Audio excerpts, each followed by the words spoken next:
Vamos à palavra. Etapa terceira na vida de Sansão. Uma conversa íntima entre ele e a terceira mulher com quem ele está relacionando. Uma mulher com seus ardis, com as suas artimanhas, com as suas astúcias, querendo derrubá-lo. O diabo é assim. Ele tenta uma vez, ele tenta duas vezes, ele tenta 3 vezes. São números simbólicos na Bíblia. 3, 7, 12, 40, 70, 120, 140. São números simbólicos na Bíblia. Versículo 15. Então Dalila, lhe disse: como dizes que me amas, se não está comigo o teu coração? Já 3 vezes zombaste de mim, e ainda não me declaraste em que consiste a tua grande força. Importunando ela todos os dias com as suas palavras e molestando-o, apoderou-se da alma dele. Prestem atenção nas frases, hein? Uma impaciência de matar.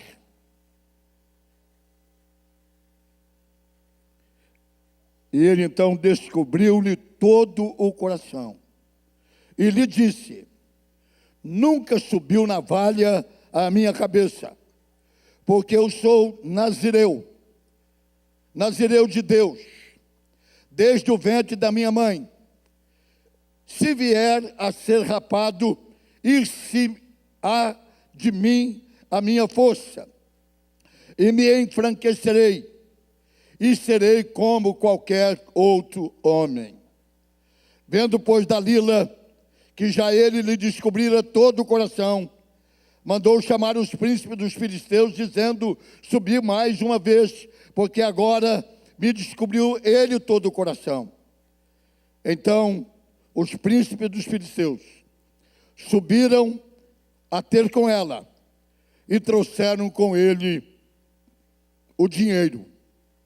Então Dalila fez dormir Sansão nos joelhos dela, e tendo chamado um homem, mandou rapar-lhe as suas 7 tranças da cabeça. Passou ela a subjugá-lo, e retirou-se dele a sua força. E disse ela: os filisteus vêm contra ti, Sansão. Tendo ele dispersado do seu sono, disse consigo mesmo: sairei desta vez como dantes e me livrarei. E aqui está a tragédia, porque ele não sabia que já o Senhor se retirara dele. Então os filisteus pegaram nele e lhe vazaram os olhos e o fizeram descer a Gaza. Amarraram-no com 2 cadeias de bronze e viravam um moinho no cárcere. E o cabelo da sua cabeça, logo após ser rapado, começou a crescer de novo. E nós lemos até aqui, e os irmãos podem assentar-se, por favor. Eu comecei a minha fala com vocês, depois de orar, falando da vacina. A necessidade de manter-se imunizados. Este é o tema para nós falarmos hoje, da necessidade de nos mantermos imunizados contra o pecado. O pecado é a mais poderosa ferramenta de Satanás. Tanto que, da definição de João, de uma maneira cirúrgica, ele diz que Jesus Cristo se manifestou para destruir as obras do diabo. E a obra-prima do diabo é o pecado. O pecado escraviza, o pecado cega, o pecado mata, o pecado destrói. O pecado é pior do que o câncer.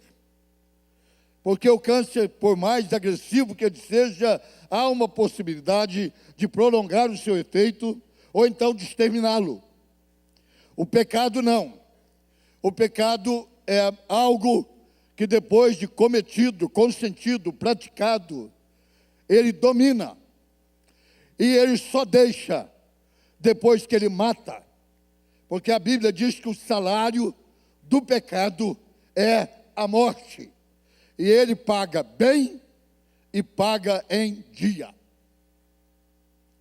O Senhor Jesus diz que todo aquele que pratica pecado é escravo do pecado. E ele diz que escravo não fica na casa, que escravo não tem direito, que escravo não tem liberdade, porque ele está dominado, está subjugado, está preso, assim como o pecado faz. Aqui está uma das histórias mais apreciadas e gostosas da Bíblia. Eu me lembro quando ainda menino, lá na minha cidadezinha, do interior de Minas Gerais, do velho cinema, que hoje não existe mais também, há uns 60 anos atrás, talvez, já que eu saí de lá com 15, eu estou com 74, portanto, quase 60 anos atrás, eu vi um filme chamado Sansão e Dalila. Talvez tenha sido uma das histórias mais filmadas por Hollywood, porque ela tem todos os trejeitos de uma boa trama. Tem beleza, tem atração física, tem tragédia, tem morte, e essas coisas formam uma trama que dá uma história bem contada. Eu me lembro que o ator, eu guardo o nome, eu dei uma pesquisada ali de pé do ouvido, na minha maquininha de fazer trouxa, para ver se eu localizava ainda um ator chamado Victor Maturi. Mas eu lembro o físico dele. O Victor Maturi havia sido um halterofilista. E halterofilista, todos sabem o que é. É alguém que trabalha com a musculação. Ele é levantador de peso. Portanto, ele ganha um ombro, ele ganha uma expansão torácica fora do normal, devido ao exercício que ele faz. E ele vai abrindo a musculatura. Victor Maturi era um gigante humano. Eu me lembro que a atriz que contracenou com ele chamava Deborah Kerr. E a gente brincava que o que a Débora quer é derrubar o Victor Maturi. Esse é o propósito da Deborah Kerr, porque ela representava Dalila, a mulher sagaz, a mulher esperta, a mulher boa de bico, que havia já tentado Sansão por 2 vezes. E agora mesmo no texto que nós projetamos, ela dá a numerologia, dizendo, já é a 3ª vez que você me engana.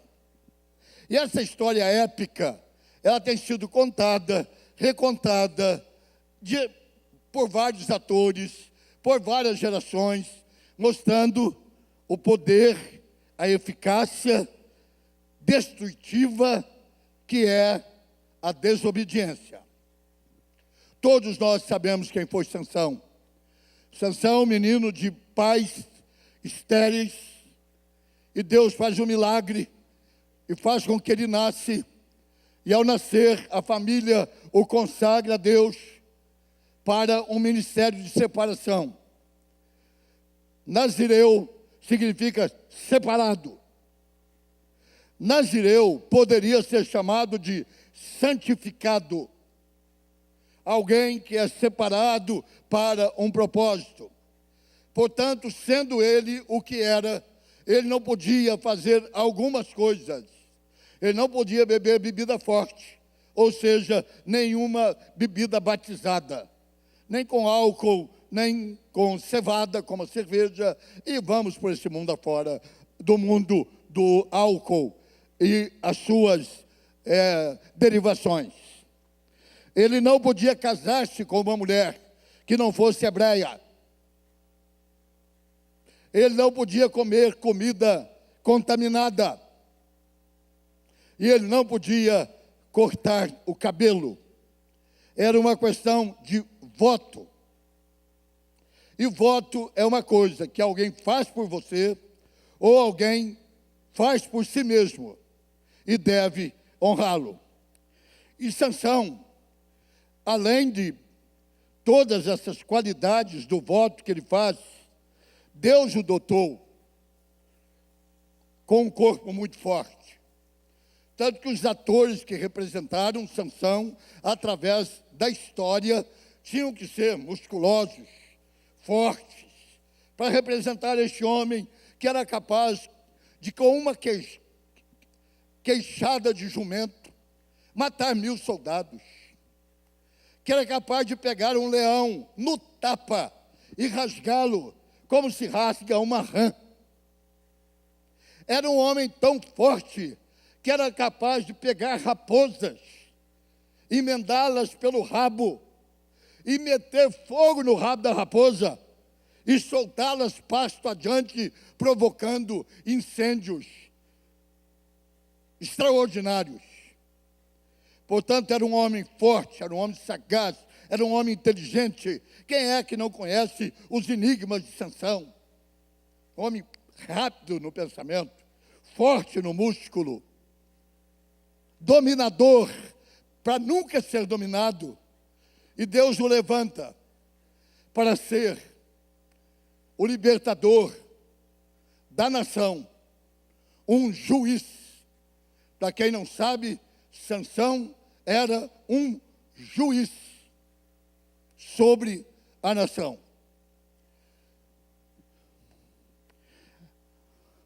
A astúcia do pecado é descobrir em cada um de nós aonde que está a nossa brecha. Os que convivem comigo sabem que de uns anos para cá eu criei uma frase chamada "Todos nós somos porcelanas trincadas". Porque ao começar a ler sobre porcelana, e não há uma peça tão linda quanto as porcelanas, eu acabei descobrindo, pela leitura, é claro, que não existe porcelana sem trinca. Quando você pega uma travessa e olha aquilo e diz que coisa linda, aqueles que conhecem a arte de fazer a porcelana, sabem que a composição da massa inicial, ela é levada ao forno a uma temperatura de 800 graus centígrados. Por isso que quando você bate, ela tine, como se fosse uma corda de violino.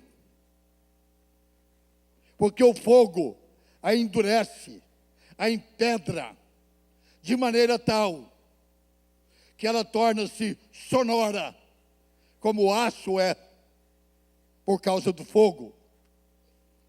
Mas ela trinca. Aquela massa, primeira, não existe porcelana sem trinca. Então, como você compra uma porcelana pelo valor que às vezes pagamos por uma travessa ou por uma xícara, pela beleza da porcelana, é porque a segunda camada da porcelana, que é a mesma matéria, agora pintada, ela suporta o equivalente a 300 graus centígrados. E os 300 graus não trinca. Então, cada vez que eu converso na particularidade com os meus amigos da igreja e fora, em encontros de pastores, eu digo, lembre-se que todos nós somos porcelanas trincadas. Que assim como a porcelana louça, que é a mesma matéria de um prato barato de R$5, é o fogo que faz ela valorizar, mas que todos nós, em algum lugar da nossa vida, temos uma trinca, que só nós, Deus e o diabo sabe. Todos nós temos um lugarzinho na nossa vida, que se não for a cobertura do sangue de Jesus, esta trinca pode ser um instrumento através do qual Satanás vai achar a brecha para tentar destruir a nossa vida. Aonde estava a trinca na vida de Sansão? O guerreiro de Deus, o gigante de Deus, estava na relação com o sexo oposto. Ao ler a biografia de Sansão, nós vamos encontrar que na primeira rodada da sua adolescência, ele se mistura com a prostituta. E os pais têm que fazer uma ação destemperada para evitar que esse nazireu, esse homem santo, fugisse do poder da prostituta. E a vida de Sansão vai de herói para ser um sucesso, e até que cruza no seu caminho uma mulher chamada Dalila, por quem ele se apaixona. O amor é uma coisa, a paixão é outra. A paixão acaba, o amor dura para sempre. E ele se apaixona por Dalila. E muito cedo, Dalila fica encantada com a força daquele gigante humano. A sua capacidade física, sobrenatural. E ela perguntava: qual é o segredo da tua força? Por 2 vezes ele a ludibria. Diz que a minha força está no fato de que eu não posso ser amarrado com cordas virgens. Se alguém me amarrar com uma corda que nunca amarrou ninguém, eu perco a minha força. E ele é entregue por ela na mão dos inimigos enquanto ele dorme. Parece que Sansão também era meio dormiu. Porque toda tragédia que acontece com ele está dormindo. Dorme muito não, irmão. A Bíblia diz: vigiai e orai. Vigia com o olho aberto, depois ora com o outro aberto, outro fechado. Sansão deu as vaciladas. Ele é amarrado com cordas novas. E ela grita: Sansão, eis que vem os filisteus. E ele só faz assim, e arrebenta com os filisteus. E assim vai, e assim vai, e assim vai, até que chega neste pedacinho da história, que é o ato final da história, aonde está montada a mensagem dessa noite, em que você precisa vigiar se você continua imunizado contra o pecado ou não. Olha que conversa de mulher. Isso aqui é conversa de mulher. Verso 15. Está lá ou não? Não. Como tu dizes que me amas?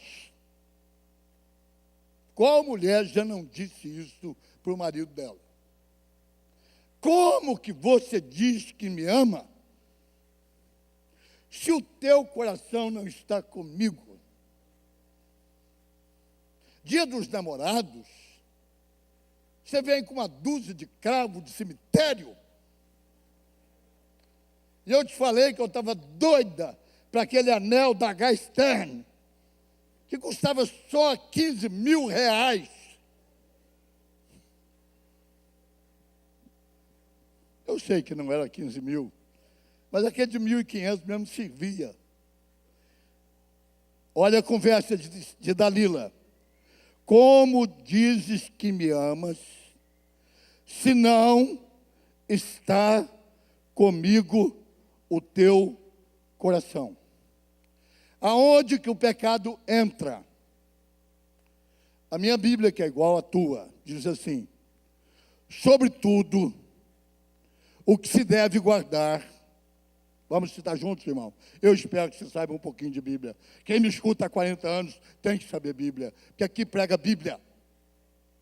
Sobretudo, o que se deve guardar, guarda o teu coração, porque dele procede as fontes da vida. A trinca da nossa vida começa quando o nosso coração não está selado por Deus e comprometido com Deus. A sirigaita diz a ele: como você diz que me ama, se o teu coração não está comigo? Aí eu lembro do tempo que eu era católico, apostólico romano, e tinha um cântico que deveríamos cantar na igreja evangélica.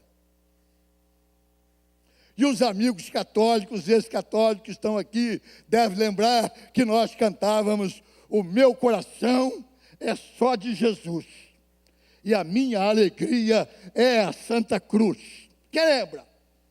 Quem lembra? Nós que viemos de Roma, estamos indo para Jerusalém, mas passamos por Roma, nós cantávamos: o meu coração é só de Jesus, e a minha alegria é a sua cruz. O coração não pode ser dividido. Você não foi católico, eu fui. Você nasceu em berço evangélico. Só o berço também, hein? É ou não é? Só o berço. Depois você converteu. Depois você ficou 3 vezes santo. Pastor André. É só para ele que eu posso dizer isso. Os demais, nós somos santos uma vez e olha lá. Mas ele é 3 vezes santo. Ela diz: por que você diz que me ama e não me dá o teu coração? O coração é a fonte da vida.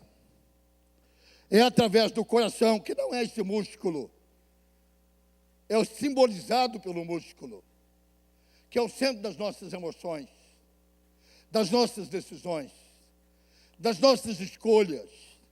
É ali no coração que Deus domina, e é no coração que Deus perde. E aqui, Deus perde. Siga o texto. Ele diz então, ela lhe disse: como você diz que o seu coração, que você me ama, o teu coração não está comigo? Já por 3 vezes zombaste de mim e não me declaraste em que consiste a tua força. E ele: nunca faça isso, amiga, não perca a paciência. E ele, importunado com ela, todos os dias com as suas palavras, molestando-o, apoderou-se da alma dele uma impaciência. Agora, pois, uma impaciência de... Leia. Uma impaciência de... Por que não matou ela, hein? Porque um cara apaixonado, a paixão cega. Mesmo que ele saiba que ele está sendo ludibriado, ou ela saiba que está sendo ludibriado ou ludibriada, a paixão cega. E ela, como goteira, pã, pã, pã, faz com que ele, de novo, verso 18, ele lhe descobriu o seu coração. Ele abriu o seu coração. E ao abrir o seu coração, ele abriu a brecha para o pecado entrar. Quando o pecado entra em qualquer um de nós, há uma sequência de consequências. Primeira coisa, o pecado tem um poder escravizador. O pecado escraviza. O tempo que eu tenho de pastoreio, mais de 50 anos, fui pastor na Baixada Fluminense, 6 anos, uma região do Rio de Janeiro, que há uma quantidade imensa de militares. O Rio de Janeiro foi a capital da República por muitos anos, e há, ainda hoje, mesmo que tenha se passado mais de 50 anos, milhares de militares aposentados. Mesmo os que vão para Brasília, cumprem a carreira e voltam para o Rio de Janeiro. Nós tínhamos um membro da igreja que era um capitão de fragata, comandante Zacarias. Um homem alto, um homem austero, um homem sisudo, um homem. E ele converte-se. Os seus 45 anos, capitão de fragata é quase que eu quero crer, nas escalas, um tenente-coronel, quase chegando a general, por ali. Ele punha 2.000 homens na frente dele, toda manhã, e dava a chamada Ordem Unida. Toda manhã. Ele comandava uma esquadra, uma fragata, com todos os seus oficiais. Mas ao converter-se, ele tinha uma trinca na sua porcelana. Ele era fumante, inveterado. O comandante Zacarias fumava 60 cigarros por dia, ou seja, 3 maços de cigarro. E nós fomos convivendo, eu jovem pastor, 23, 24 anos, eu com meu 1,73 m, ele com 1,90 m. E às vezes dizia, pastor, como é que eu faço? Eu não consigo libertar-me desta escravidão do cigarro. E eu dizia, comandante, como é que pode um homem do teu tamanho, um homem com a tua capacidade, um homem com a tua autoridade que diz para 2.000 soldados, em pé, continência, abstinência, sei lá o quê, eles obedecem. E o senhor não tem poder de controlar um toquinho de papel, cheio de drogas, tem menos de 10 centímetros, um cigarro, normal, a não ser que tenha filtro, 10 centímetros, que não tem ação ativa. Toda ação do cigarro é passiva. Ele não entra no teu bolso, é você que põe. Ele não sai do teu bolso, é você que tira. Eu dizia para ele, ele não se abre sozinho, é você que abre o maço. Ele não sai para fora, é você que tira. Ele não pula para a tua boca, é você que põe. Ele não se auto-incendeia, é você que acende. Como é que você não consegue, comandante? Um homem que comanda 2.000 homens, não consegue controlar.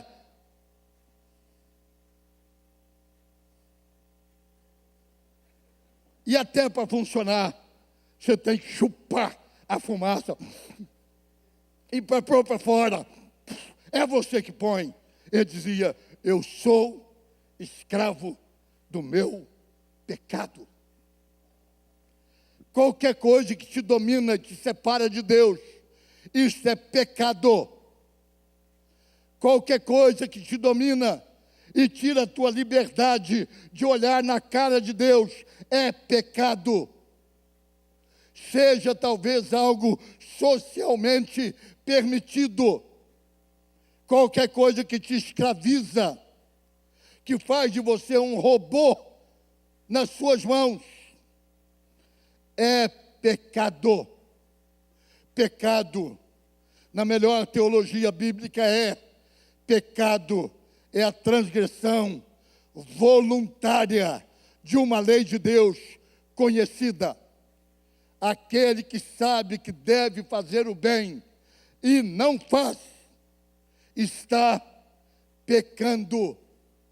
Portanto, pecado também é deixar de fazer o bem, é deixar de fazer o que é certo, é deixar de fazer o que é correto. Não é só coisas grosseiras, imundas e pornográficas, é também deixar de fazer o que é correto.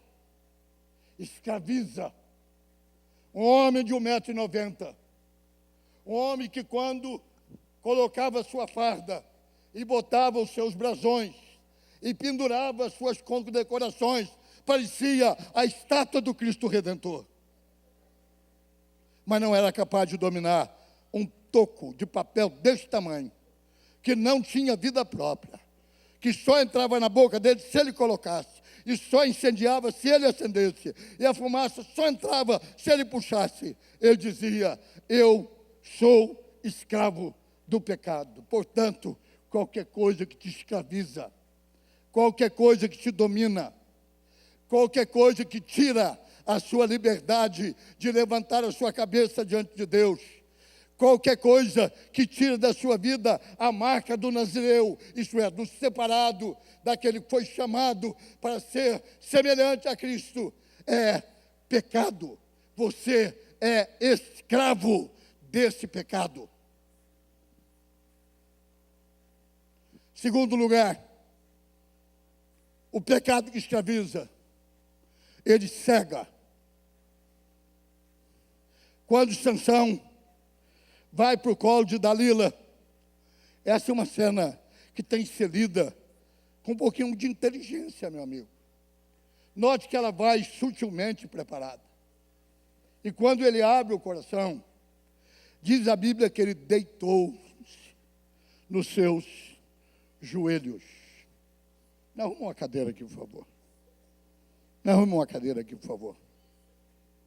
Ali, ó. Naquela ali eu não aguento. Na minha idade já não sobe mais numa cadeirinha daquela. Não, já demorou muito. Não precisa da cadeira. Pode deixar. O perigo da mulher é quando ela dá aquela cruzada de perna. Na cadeira eu ia fazer melhor, mas eu vou fazer aqui de novo. Aquela cruzada de perna de mulher. E Sansão deita. Está na tua Bíblia, está na Bíblia. A minha Bíblia é igual a tua. Dalila fez Sansão dormir nos seus. Então Dalila fez Sansão dormir nos seus joelhos. Mas joelho é duro, irmão. Não foi aqui na pataca da arruela do joelho. Ela deu aquela cruzada de perna, que vira o que a gente chama de colo. E a cabeça encaixa entre as duas coxas. Território do inferno. Território do inferno. Está Dalila sentada, Sansão, cabecinha no colo, e ela cantando. Encosta a tua cabecinha no meu ombro, chora, mãozinha no cabelo, cafuné, e Sansão dorme. Pecado anestesia, pecado é cheiroso e fedido. E lá está Sansão agora adormecido. Há um texto grego lindo chamado Nos Braços de Morfeu. E eu digo, está adormecido nas pernas da morfética. E quem sabe o que é morféia, sabe o que eu estou falando. E ela diz para o cara, e os caras trouxeram, toda vez que entra pecado e traição, entra, verso 18, última linha. Os filisteus subiram com ela e trouxeram com eles, última linha, e trouxeram com eles, leia a última palavra, e trouxeram com eles, de novo, e trouxeram com eles, ela vendeu o seu amor, ela vendeu a sua paixão, ela vendeu Sansão aos filisteus por $1 milhão. A turma da tranca, do Lava Jato, sabe disso. Que o problema estava no dinheiro. Do dinheiro veio a traição. É a ordem. O dinheiro compra. O dinheiro comprou Judas. Judas traiu Jesus. O dinheiro comprou Ananias. Ananias mentiu para o Espírito Santo. O dinheiro comprou Dalila. Dalila traiu Sansão. O salário do pecado sempre está emaranhado com mais alguma coisa além da coisa. E agora ele está calvo. Se a força estava no cabelo, a força se foi. E ela então, na sua astúcia, verso 20, disse: os filisteus vêm contra ti, Sansão. E ele não sabia que estava calvo, desperta e diz: sairei contra eles e me livrarei. E aí vem um dos textos mais tristes da Bíblia, terceira linha, porque ele não sabia ainda que já o Senhor se tinha, leiam comigo, gente, o Senhor se tinha. Aonde estava a força de Sansão? No cabelo ou no Senhor? O cabelo era só símbolo. Estava no Senhor. E um homem sem o Senhor, uma mulher sem o Senhor, é uma presa fácil para Satanás. Você pode jejuar e orar. Você pode se sacrificar. Pode usar cinto de castidade. Se o Senhor se afastar de você, você está entregue a si mesmo. E entregue a si mesmo, você está nas piores mãos possíveis, que são as suas próprias mãos. Ninguém é suficientemente forte para vencer as astúcias de Satanás. Ninguém é suficiente capaz para vencer a guerra contra o mal. Se o Senhor, disse Davi, não estivesse ao meu lado, Israel que o diga. O segredo é a força do Senhor. A força do Senhor é a garantia da nossa vitória. E Sansão se expõe e é preso. Ele já estava preso pelo pecado. Segunda coisa que o pecado faz é cegar. Mas ele já estava cego há muito tempo. Dalila o tinha cegado. Mas agora vêm os soldados. E o texto diz, verso 21, que pegaram-no, vazaram os seus olhos. Vazaram os seus olhos. Vazaram os seus olhos. Vazaram os seus olhos. Vazaram os seus olhos. Furaram os seus dois olhos. Gigante. Agora, Aninho de careca, cego. Estava ruim, hein? Estava tão bom. Estava ruim. É assim que o pecado faz. Ele tira a beleza. Quando a pureza vai, a imundícia entra. Quando Satanás consegue o primeiro alvo, ele arma o segundo. E agora cegam. Jesus disse que os olhos são a lâmpada do nosso corpo. Se os nossos olhos forem bons, todo o nosso corpo estará iluminado. Mas se os nossos olhos forem maus, todo o nosso corpo está em trevas. Agora o gigante de Deus não enxergava. Ele precisava de alguém que o pegasse pela mão e o conduzisse. Jesus disse que quando um cego conduz o outro cego, os dois vão para o buraco. E agora, a projeção de vida do gigante de Deus era um buraco. Pecado que escraviza é o pecado que cega. Ele perde o privilégio que Davi teve quando escreveu o Salmo dizendo: Senhor, abra os meus olhos para que eu contemple as maravilhas da tua lei. Agora ele não podia mais olhar a lei, ele não chegava mais. E a Bíblia diz que o pecado é como um precipício, que um abismo chama um outro abismo, que um buraco leva a outro buraco, até que um dia você que emburaca tanto que o próprio buraco te tampa e você é destruído. E você e eu, depende o seu espaço social e o meu espaço social. Conhecemos tanta gente que foi engolido pela sua própria terra. Ele foi baixando o nível. Ele foi baixando o nível. Ele foi baixando o nível. Que um dia ele se enterrou tanto que não deu para sair mais. E ele mesmo se enterrou. Não foi ninguém que o enterrou. É o pecado que escraviza. É o pecado que cega. E é um abismo que vai chamando um outro abismo. Os praticantes, e aqui com certeza não tem, pode ter esses, praticantes de jogos de cassino e jogos de baralho, sabem que este é um caminho que quando começa a perder, sempre joga mais uma queda. A palavra certa é queda mesmo. Aqui em Campinas há uma fazenda onde nós já compramos propriedade e hoje tem um grande condomínio, nós temos uma igreja chamada Fazenda Sete Quedas. Sabe por que ela chamava Sete Quedas?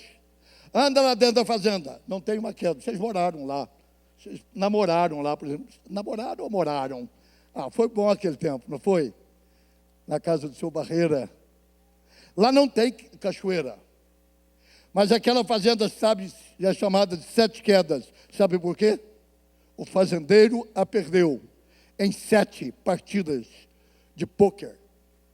Perdeu uma queda, perdeu 2 quedas, perdeu 3 quedas, perdeu 4 quedas, mais 50 alqueires, 5 quedas, mais 100 alqueires, 6 quedas, fazenda toda, 7 quedas.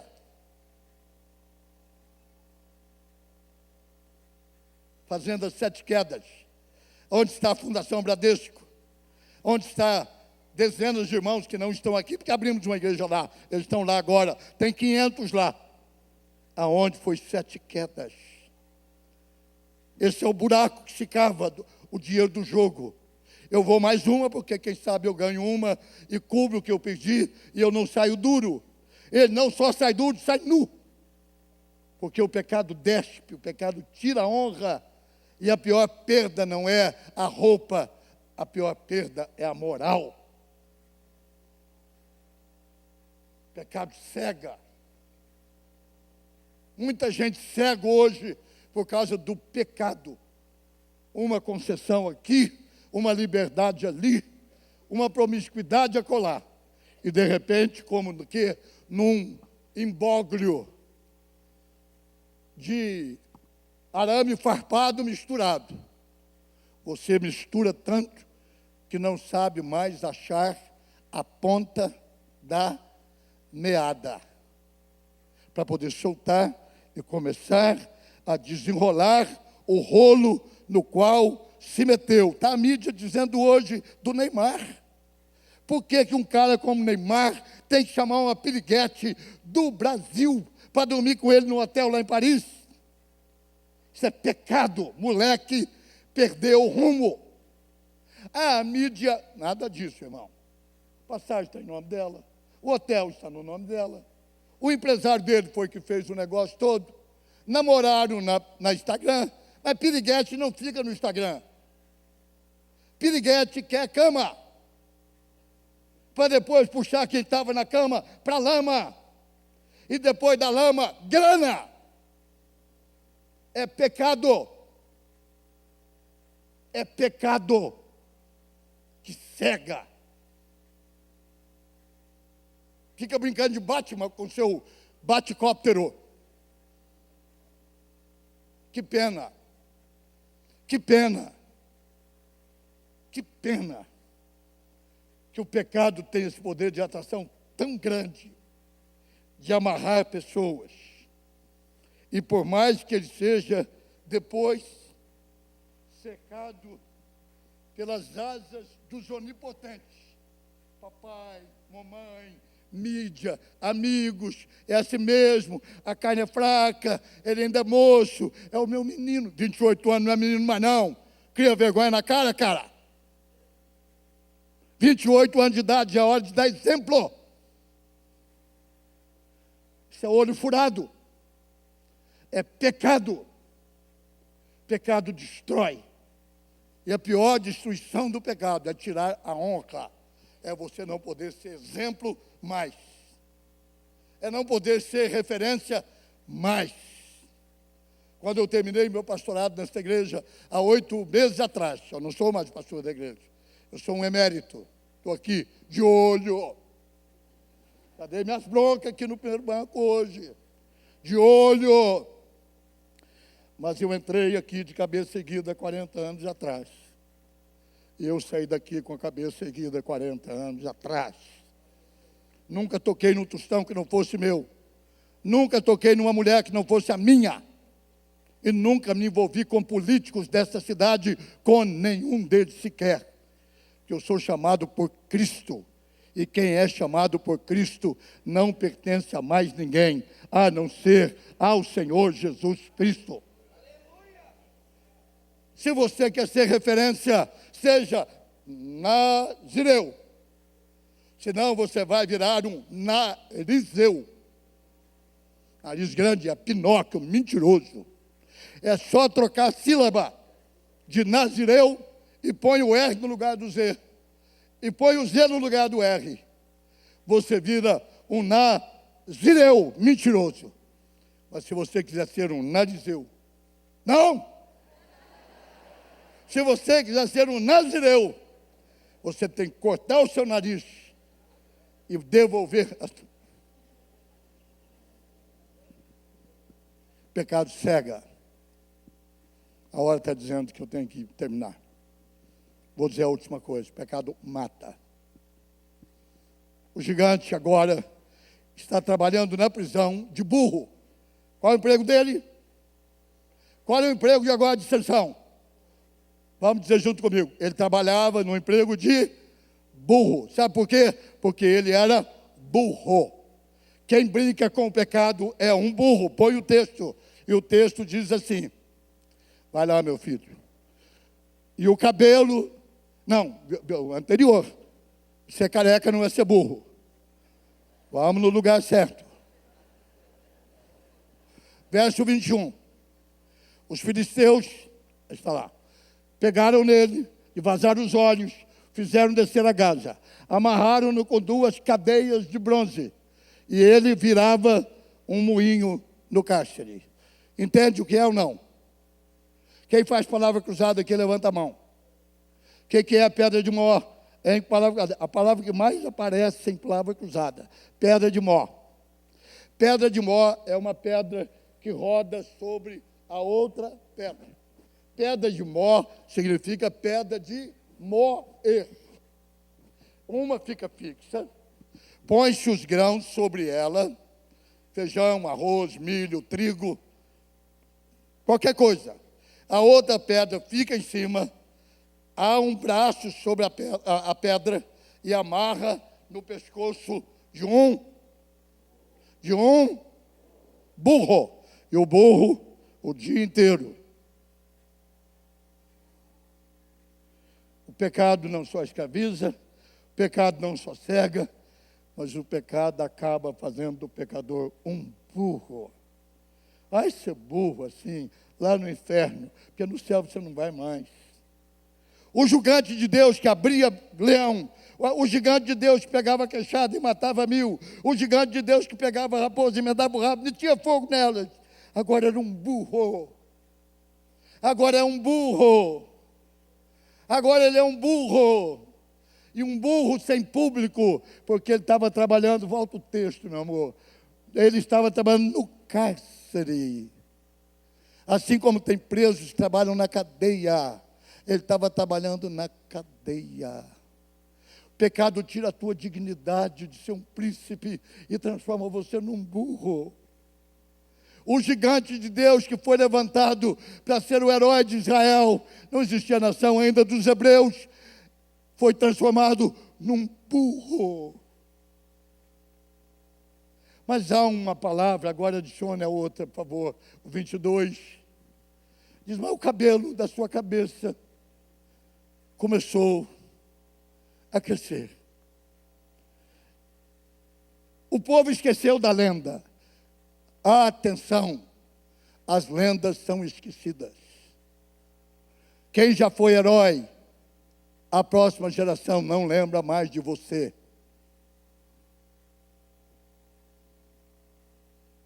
Todo mundo esqueceu da história do burro. Mas não lembraram, porque esqueceram, quem esquece não lembra, que a força estava no seu cabelo. E a Bíblia teve o cuidado de dizer que o cabelo dele começou a crescer. E quem notou primeiro? Sansão. Ele tinha que fazer força para rodar aquela pedra. Depois ele disse que já não precisava fazer força. E agora ele já estava rodando a pedra com o dedo mindinho.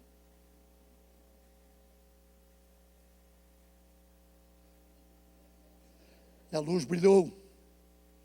Ele disse: eu pequei, eu falhei, eu quebrei o pacto, eu sujei o nome da história, eu sujei o nome da minha nação, eu sujei o nome de Deus. E orou. E quando você ora, Deus começa a restaurar a nossa história. Ele orou a Deus, pedindo a Deus: dá-me forças para vingar o teu nome. E marcar um show. O Rock em Rio. Milhões de pessoas.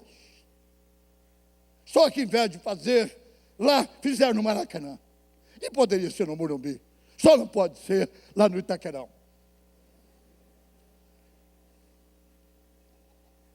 Disseram: vamos levar o palhaço. A maior conquista da história dos filisteus foi ter transformado Sansão num palhaço. Era o Bozo de Israel, da Filisteia. Era o Pimentinha Erlia. Era o palhaço. Vamos levá-lo, prepare o circo, povo aplaudir, a maior atração será o tonto dos hebreus, que nós transformamos num cego e num escravo, e agora num palhaço. E ele entra.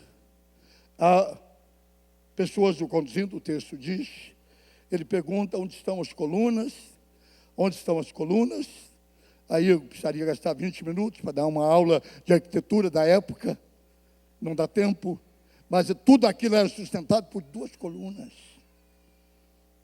Esse teto aqui tem 12 toneladas de aço, todas travadas. Há uma técnica de cálculo estrutural, quem mexe com isso sabe, que basta uma escora e pode pôr o que quiser em cima. É aqui e ali. Eram 2, no espaço. Não pense que Deus aumentou o espaço de Sansão para ter 10 metros de um lado, 10 metros do outro. Não era. Eram 2 colunas, 2 pilotis. É chamado em construção comum hoje de pilotis, que sustenta o pilotis, sustenta o que está em cima. Disseram: Senhor, eu quero honrar e restaurar a honra do teu nome. Aqui. Colocaram, enquanto o povo aplaudia, de maneira frenética, o palhaço, o herói que virou o palhaço, ele ora, dizendo: ó Deus, que eu morra, mas que o nome da nação seja restaurado. Ele empurra aquelas colunas. Claro que nós espiritualizamos, dizemos: foi Deus? Foi, porque a força era de Deus, mas foi ele. E aquilo vem tudo sobre ele. E a Bíblia tem um cuidado, o texto era muito longo, eu leio para vocês, verso 30. Morra eu, ele disse, com os filisteus, e inclinou-se com força, e a casa caiu sobre os príncipes e sobre todo o povo que nela estava, e foram mais os que matou na sua morte, do que os que matara durante toda a sua vida. Só que ele ficou por baixo dos escombros. Tudo ruiu sobre ele. E prova mais uma vez o que diz Romanos capítulo 6, versículo 23. O salário do pecado é a morte. Ninguém brinca com o pecado e sai incólume. Ninguém brinca com o pecado e sai livre. Ninguém brinca com o pecado e sai vitorioso. A única vitória sobre o pecado vai acontecer 4.500 anos depois desta história, quando uma cruz é levantada no Gólgota e um homem é pregado nela, e o Cordeiro de Deus que tira o pecado do mundo, passado, presente e futuro, morre pelos nossos pecados. E aí, o salário é pago.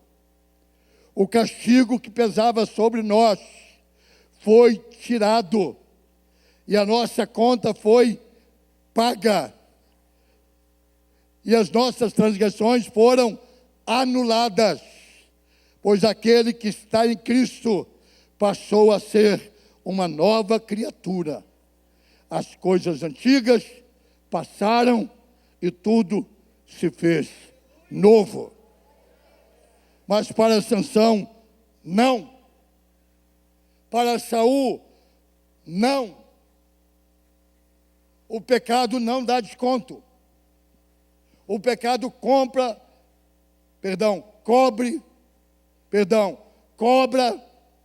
a conta com juros e correção monetária. Aquele que pratica pecado é escravo do seu próprio pecado. Saltamos o muro, caímos do outro lado da graça e emendamos. Mas se o Filho vos libertar, verdadeiramente sereis livres do pecado, dos pecados. Teologicamente falando, há uma diferença imensa entre pecado e pecados no singular. Imensa. Mas o sangue de Jesus nos purifica de todos, o sangue de Jesus nos perdoa todos os nossos pecados e nos purifica do nosso pecado.